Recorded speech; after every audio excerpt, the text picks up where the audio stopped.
Hello बच्चों, कैसे हो आप। मैं भी बहुत अच्छा हूं और उम्मीद करता हूं कि आप भी बहुत अच्छे होंगे। तो पिछली क्लास में हम बात कर रहे थे सदिशों के अदिश गुणनफल की।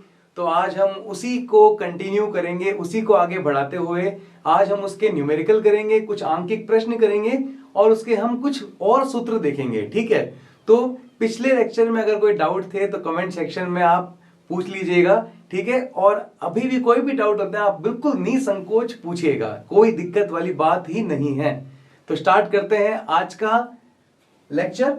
तो आज के लेक्चर को स्टार्ट करने से पहले मैं आपको कुछ पिछले लेक्चर का कुछ आपको मैं रिवीजन करवा देता हूं। ठीक है, तो देखिए, तो पिछले लेक्चर में हम पढ़ रहे थे दो सदिशों का अदिश गुणनफल। तो दो सदिशों का अदिश गुणनफल क्या होता है, जैसे एक सदिश है ए वेक्टर और दूसरा सदिश है बी वेक्टर, और हमें दो सदिशों का अदिश गुणनफल करना है। तो पहली बात, सदिशों के अदिश गुणनफल को हम बिंदु गुणनफल भी कहते हैं, बिंदु गुणनफल या अदिश गुणनफल। इसमें क्या होता है, दो सदिश राशियों से हमें एक अदिश राशि प्राप्त होती है। तो ए वेक्टर डॉट बी वेक्टर से हमें जो राशि प्राप्त होगी वो सी होगी, और इस सी का जो मान होगा वो होगा ए बी कॉस थीटा। क्या मान होगा इस सी का? A B cos theta. ठीक है, तो ये हमने पिछली क्लास में बातें कर ली थी, और आज आज हम क्या करने वाले हैं, आज हम दो सदिशों का अदिश गुणनफल पढ़ेंगे घटकों के रूप में, या कार्तीय निर्देश तंत्र में हम सदिशों का अदिश गुणनफल पढ़ेंगे। तो कार्तीय निर्देशांक पद्धति क्या होती है, सदिशों का घटक क्या होता है, इधर देखिए।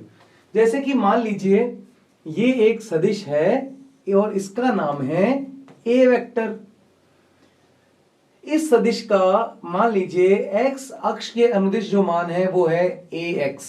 ठीक है, तो ए वेक्टर का एक्स दिशा में जो मान है वो है ए एक्स, और इसी ए वेक्टर का वाई दिशा में जो मान है वो है ए वाई, और इसी ए वेक्टर का जेड दिशा में जो मान है वो मान लीजिए जेड दिशा में जो मान है वो मान लीजिए है ए जेड। तो इस ए वेक्टर सदिश को हम किस प्रकार से लिखेंगे, तो हम लिखते हैं सर्वप्रथम सदिश ए वेक्टर तथा बी वेक्टर को घटकों में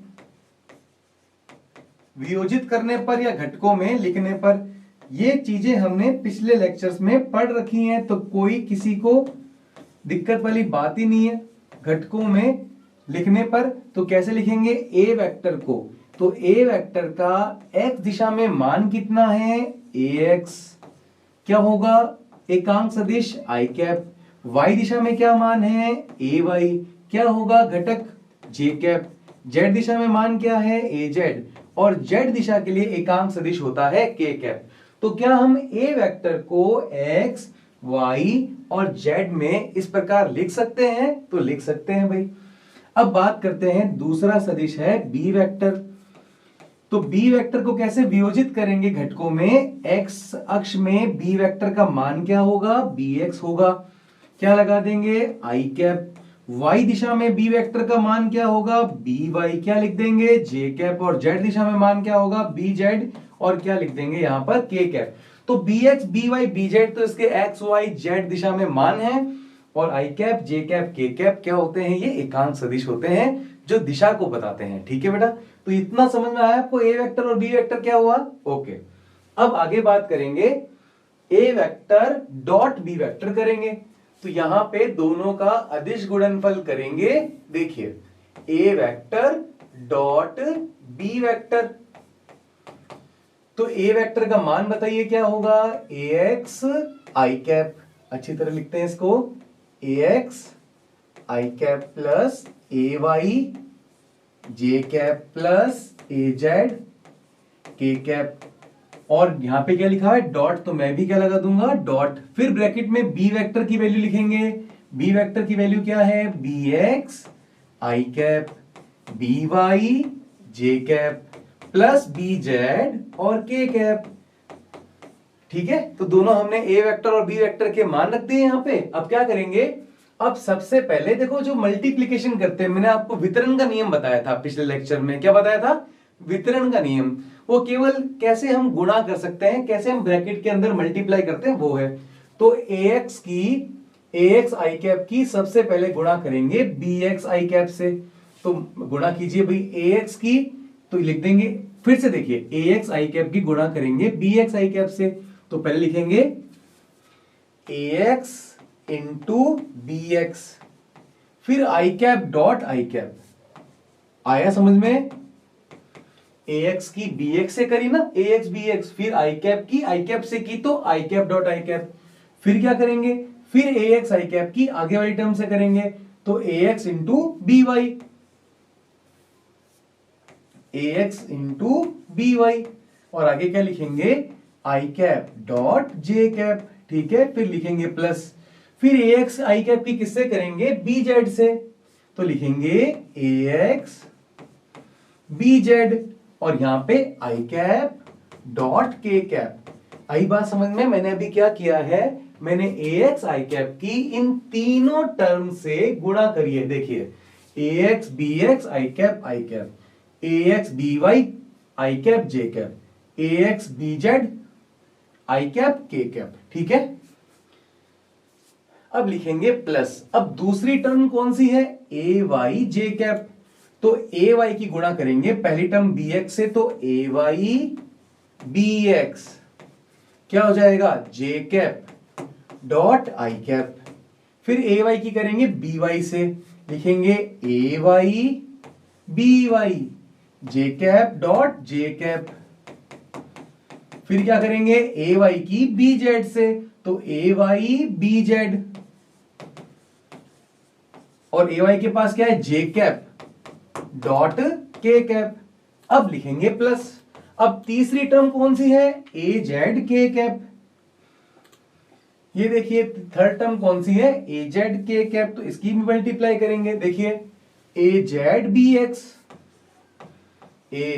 bx क्या लिखेंगे, के कैप डॉट आई कैप, के कैप डॉट आई कैप। फिर क्या लिखेंगे, az by क्या लिखेंगे, के कैप डॉट जे कैप। फिर क्या लिखेंगे, az dot bz, az multiply bz, के कैप डॉट के कैप, के कैप डॉट के कैप। किस तरह से मैंने मल्टीप्लाई की, आपको बात समझ में आ रही है? अब बहुत ही छोटी सी बात जो मैंने आपको पिछले लेक्चर में बताई थी, वो याद रखनी है हमें, कि आई कैप, थोड़ा साइड में लिख देते हैं इस बात को, आई कैप डॉट आई कैप या जे कैप डॉट जे कैप या के कैप डॉट के कैप, ये सभी 1 होते हैं, इनका सबका मान 1 होता है। जबकि आई कैप डॉट जे कैप जो भी अलग अलग होते हैं, जे कैप डॉट के कैप अलग अलग जो भी होते हैं, उनका मान 0 होता है। तो अलग अलग जो भी होंगे एकांक सदिश, उनका अदिश गुणनफल डॉट प्रोडक्ट 0 होगा, और एक समान जो होंगे उनकी जगह में 1 लिखना है। ठीक है, तो पहले स्टेप से फिर से अगला स्टेप यहां पे लिखते हैं, और देखिए ax bx, तो लिखेंगे ax bx। अब बताइए आई कैप डॉट आई कैप कितना होता है, 1, तो यहां पर लिख देंगे 1। तो ax bx की 1 से गुणा होगी तो क्या बचेगा, ax bx ही बचेगा।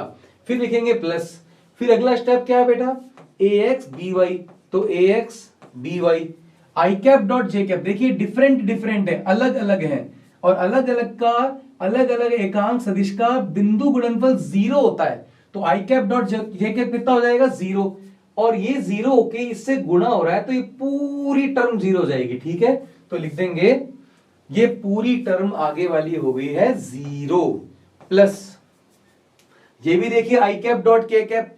अब आई कैप डॉट के कैप भी कितना होगा, 0, और ax bz की 0 से गुणा होगी, तो ये भी पूरी टर्म हो जाएगी 0। फिर प्लस ये देखिए ay bx। अब जे कैप डॉट आई कैप भी क्या है, डिफरेंट डिफरेंट एकांक सदिश, भिन्न भिन्न एकांक सदिश, तो इनका गुणा भी हो जाएगा, बिंदु गुणनफल 0 हो जाएगा। तो ay bx इंटू 0, ये पूरा हो जाएगा 0।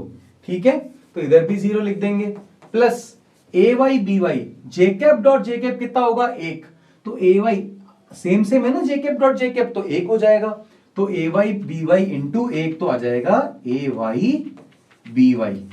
फिर क्या लिखेंगे, ay bz, जे कैप डॉट जे कैप, फिर से अलग अलग होते ही क्या लिख दोगे, 0, तो गुणा में पूरा टर्म क्या हो जाएगी, 0। अगला देखो के कैप डॉट आई कैप भी 0, पूरी टर्म फिर से 0।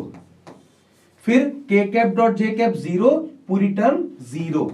फिर देखिए के कैप डॉट के कैप, समान टर्म आ गई, एक जैसी टर्म, तो के कैप डॉट के कैप होगा 1, तो A Z into B Z into 1 कितना हो जाएगा, यहां लिख दूंगा मैं प्लस में ए जेड बी जेड। तो अगर देखा जाए तो हमारे पास जो आंसर है ये इक्वल में क्या पड़ा है, ए वेक्टर डॉट बी वेक्टर, और हमने इसे सॉल्व किया तो क्या क्या आया, पहली टर्म आई ए एक्स बी एक्स, फिर हमारे पास टर्म आई ए वाई बी वाई, और फिर हमारे पास टर्म आई ए जेड बी जेड। ये देखिए इसका जो सॉल्यूशन आया वो हमारे पास हमें ये प्राप्त हुआ। तो आपको सबको बच्चों ये बात समझ में आई। अब इसको मैं आपको इसकी भी आपको बिल्कुल एक शॉर्ट ट्रिक आपको समझाता हूं, बिल्कुल छोटी सी ट्रिक, ठीक है। तो देखिए कैसे करेंगे इसको बिल्कुल छोटी सी ट्रिक से सॉल्व। देखिए कभी भी आपके पास जैसे कि आपको ए वेक्टर ऐसे दिया हुआ है कि ए एक्स आई कैप प्लस ए वाई जे कैप प्लस ए जेड के कैप, आपको ऐसे दे दें, और आपको बी वेक्टर दे दें बी एक्स आई कैप, कुल मिला के सदिश आपको कार्तीय निर्देशांक पद्धति में दे दें, घटकों के रूप में आपको दे दें, तो आप किस तरह से इसको सॉल्व करेंगे, देखिए प्लस बी जेड के कैप। तो आप इसको कैसे सॉल्व करेंगे, ऐसे इस तरह से लाइन ड्रॉ कर देना। अब आई कैप और आई कैप के गुणा में जो है उनको गुणा करनी है, तो आई कैप के गुणा में कौन है, ए एक्स, आई कैप के गुणा में कौन है, ए एक्स, इधर आई कैप के गुणा में कौन है, बी एक्स, दोनों की गुणा कर दो, तो क्या लिख दोगे, ए एक्स बी एक्स, तो यहां लिख देना ए एक्स बी एक्स प्लस जे कैप के गुणा में कौन है, ए वाई, इधर जे कैप के गुणा में कौन है, बी वाई, दोनों की गुणा कर दो, ए वाई बी वाई, ठीक है। फिर के कैप के गुणा में कौन है, ए जेड, के कैप के गुणा में कौन है, बी जेड, दोनों की गुणा कर दो, ए जेड बी जेड। तो ये बिल्कुल छोटी सी ट्रिक से हमारा डॉट प्रोडक्ट आ जाएगा, हमें इतने बड़े स्टेप को करने की जरूरत ही नहीं है, ठीक है। तो ये इसकी शॉर्ट ट्रिक है। जैसे कि आपको मैं इसका एक उदाहरण देता हूं, जैसे कि एक सदिश मान लीजिए इसका मान है x दिशा में 2, तो 2 आई कैप, y दिशा में इसका मान है 3, तो 3 जे कैप, और z दिशा में इसका मान है माइनस का 4 के कैप। और दूसरा सदिश आपको दिया हुआ है x दिशा में 5 आई कैप, y दिशा में 4 जे कैप, और z दिशा में ये दिया हुआ है प्लस का 3 के कैप। आपको इन दोनों का क्या निकालना है, अदिश गुणनफल। तो अदिश गुणनफल निकालने की एक बहुत ही छोटी सी ट्रिक है। कैसे करेंगे, A vector dot B vector लिख लीजिए, इक्वल टू आई कैप के गुणा में कौन है 2, इधर आई कैप के गुणा में कौन है 5, 5 को 2 से गुणा करो, देखिए आई कैप के गुणा में 2, आई कैप के गुणा में 5, इन दोनों गुणा करो, 2 इंटू 5 10, ठीक है। अब देखिए जे कैप के गुणा में 3, इधर जे कैप के गुणा में 4, 3 और 4 को गुणा करो, 3 चौक 12, तो यहां पे लिख दो प्लस में 12, प्लस इधर फिर से देखिए के कैप के गुणा में कौन है माइनस का 4, और इधर के कैप के गुणा में 3, तो माइनस 4 इंटू 3 कितना हो जाएगा, माइनस का 12। एक मिनट रुकिए, तो माइनस का 12 आ जाएगा ये देखिए माइनस 4 इंटू 3 माइनस 12। तो कैसे सॉल्व करेंगे इसको, आगे ऐसे सॉल्व करेंगे, देखिए तो लिखेंगे A vector dot B vector equal to 10 plus 12 minus 12, तो 12 से माइनस 12 कैंसिल, आंसर आ गया हमारे पास 10। तो इस तरह से हम एग्जाम्पल से दो सदिशों के बिंदु गुणनफल को हम हल कर सकते हैं। तो इसके और भी उदाहरण देखिए, ठीक है। तो ये क्वेश्चन देखिए हमारे एनसीईआरटी में एग्जांपल नंबर 6.1 है। देखिए है क्या, एक्चुअली ये सदिश जो है ये बहुत बड़ा टॉपिक है। इसमें सदिशों का वियोजन, सदिशों का अदिश गुणनफल, सदिशों का सदिश गुणनफल एक बहुत बड़ा टॉपिक है। ठीक है, अपने एनसीईआरटी में इसको टुकड़ों में अलग अलग चैप्टर में दिया हुआ है। जैसे कुछ पार्ट जैसे सदिशों का अदिश गुणनफल हमें छठे चैप्टर में दिया हुआ है। मैं यहां पर सदिशों का जितना भी टॉपिक है वो एक साथ आपको करवा रहा हूं। ठीक है, तो जिससे आपको कोई भी आगे चैप्टर में पढ़ने में परेशानी ना हो। तो सदिश जितना भी आपके एनसीईआरटी में है वो मैं सारा का सारा करवा रहा हूं। और एनसीईआरटी में एक एग्जांपल 6.1 है जिसमें कह रहा है कि f बराबर 3i cap 4j cap minus 5k cap तथा विस्थापन आपको दिया हुआ है d वेक्टर। ये f कौन है? बल। तो बल है ये f तथा विस्थापन कितना दिया हुआ है? d वेक्टर बराबर 5i cap 4j cap plus 3k cap. कह रहा है कि बीच का कोण ज्ञात करो तथा f वेक्टर का d वेक्टर पर प्रक्षेप भी ज्ञात करो। तो प्रक्षेप वाला बात भी मैंने आपको बता रखी है और किस तरह से हम बीच का कोण ज्ञात करेंगे देखिए। तो देखिए सबसे पहले लिखते हैं सॉल्यूशन और कह रहा है f वेक्टर और d वेक्टर के मध्य का कोण ज्ञात कीजिए। तो आपको पता है कि a vector dot b vector का फॉर्मूला क्या होता है? ab cos theta. और हमें कह रहा है कि बीच का कोण ज्ञात कीजिए। इसका मतलब हमें ये कोण ज्ञात करना है। ये पूरी टर्म आ जाएगी cos थीटा। तो हम cos थीटा को यहां रखेंगे और AB को इसके हर में भेज देंगे, स्थानांतरित कर देंगे। तो A vector dot B vector बट्टे में क्या आ गया? AB बराबर क्या आ गया? cos theta. तो यहां से समझ में आया सबको ये बात? हमें क्या निकालना है? कोण ज्ञात करना है ना। तो कोण कहां है? cos थीटा के साथ। तो cos थीटा का मान यहां से ज्ञात कर लीजिए। तो cos थीटा का मान क्या आ जाएगा? A vector dot B vector बट्टे में चला जाएगा ये अपने ए बी। तो ये यहां से हमारे पास cos थीटा का मान हमें पता लग जाएगा। तो सबसे पहले कह रहा है और वहां से हम थीटा का मान भी ज्ञात कर लेंगे। ठीक है, तो सबसे पहले हम काम करते हैं, सबसे पहले ए वेक्टर डॉट बी वेक्टर निकालते हैं। तो यहां ए वेक्टर की जगह दिया हुआ है एफ वेक्टर। तो मैं यहां पे cos थीटा की जगह लिखता हूं cos थीटा बराबर ए की जगह कौन है? F vector. तो लिखता हूं एफ वेक्टर। बी की जगह कौन है? D vector. तो लिखता हूं डी वेक्टर। बट्टे में ए बी है तो बट्टे में आ जाएगा एफ डी। आया समझ में? अपने अपने न्यूमेरिकल के हिसाब से इस फॉर्मूले को ऐसे बदल लिया। अब सबसे पहले हमें एफ और डी का डॉट प्रोडक्ट करना है, मतलब कि बिंदु गुणनफल करना है। तो कैसे करेंगे? पहले एफ वेक्टर को लिखेंगे। क्या है F vector? 3i cap plus 4j cap minus 5k cap. फिर हमारा डी वेक्टर को लिखेंगे। क्या है D vector? 5i cap plus 4j cap plus 3k cap. अब इन दोनों को सॉल्व करेंगे तो यहां लिखेंगे F vector dot D vector फिर बराबर। ठीक है, फिर आई कैप के गुणा में इधर क्या है? आई कैप के गुणा में है 3, इधर आई कैप के गुणा में कौन है? 5। 3 इंटू 5 कितना हो गया? 15। तो यहां लिखेंगे 15 प्लस इधर जे कैप के गुणा में कौन है? 4, इधर जे कैप के गुणा में कौन है? 4। 4 चौक 16। ठीक है, अब यहां पे देखिए इधर के कैप के गुणा में कौन है? माइनस का 5। ये देखिए -5 है गुणा में। इधर कौन है? 3। तो -5 इंटू 3 कितना हो गया? माइनस का 15। तो यहां लिख देंगे माइनस का 15। तो प्लस का 15 माइनस का 15 आपस में हो गया है ये निरस्त या कैंसिल आउट। तो F vector dot D vector का मान मेरे पास आ गया है 16।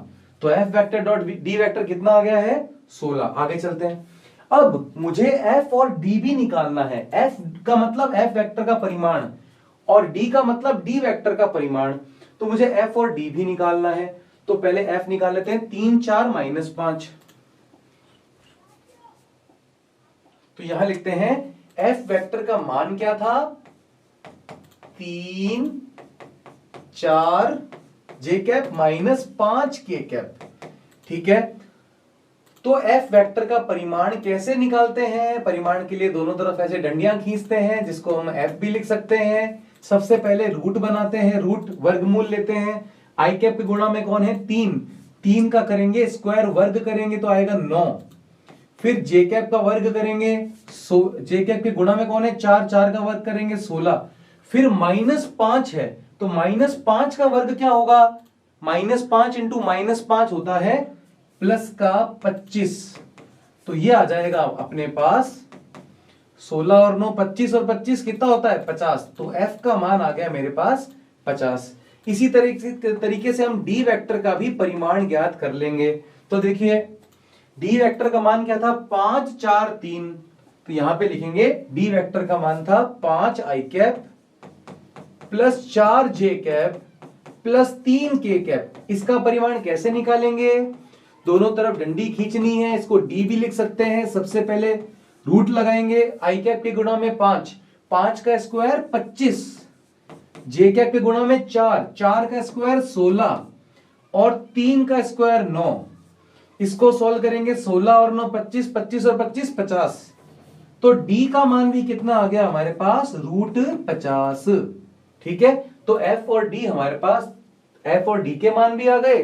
तो क्या हम अब cos थीटा का मान निकाल पाएंगे? यस, देखिए कैसे निकाल पाएंगे। cos थीटा कितना होता है F vector dot D vector बट्टे में एफ डी।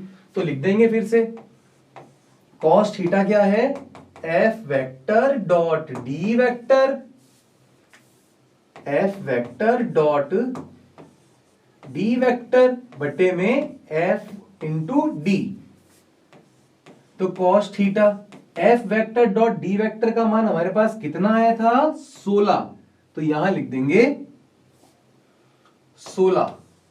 और एफ और डी, एफ का मान कितना था √50 और डी का मान भी कितना था √50। जब एक जैसी राशियां रूट में होती हैं, वर्गमूल में होती हैं, तो √3 इंटू √3 कितना होता है, मैं से पता आपको 3। √2 इंटू √2 को क्या लिख सकते हैं 2। तो √50 इंटू √50 को क्या लिखेंगे हम 50। तो 16 बट्टा आ गया मेरे पास 50। तो cos थीटा बराबर आ गया 16 बट्टा 50। इसको हम सॉल्व कर लेंगे, इसको लिख सकते हैं आगे हम काट के 2 से काटेंगे तो ये हो जाएगा 2 × 16 और ये हो जाएगा 25। ठीक है, अब इसको हम आगे सॉल्व करें तो 25 को 8 से कितनी बार अपन डिवाइड कर सकते हैं, देखिए